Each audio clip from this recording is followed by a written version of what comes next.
Nesër u bëri thirrje forcave të rendit të marrin vendimin historik, të bashkohen me protestuesit.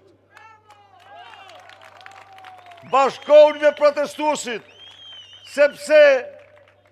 sepse bashkohen me interesin e vendit tuaj, me interesin e familjeve tuaja, me interesin tuaj, me të ardhmen e Shqipërisë dhe shqiptarëve. Ju bëj thirrje, bashkohuni me protestuesit, të shporim këtë band kusash që s'ka patur kur Shqipëria në krye si sot.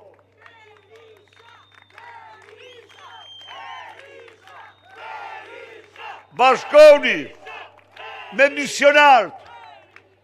misionarët e kombit, që do shpëtojnë kombin nga kjo rrëkullisje, do shporin këtë organizat kriminale nga qeverisja, do rikthejnë ligjin, kushtetutën, të drejtën, lirit, votë e lirë, më këmbjen, udhëtimin drejt Europës.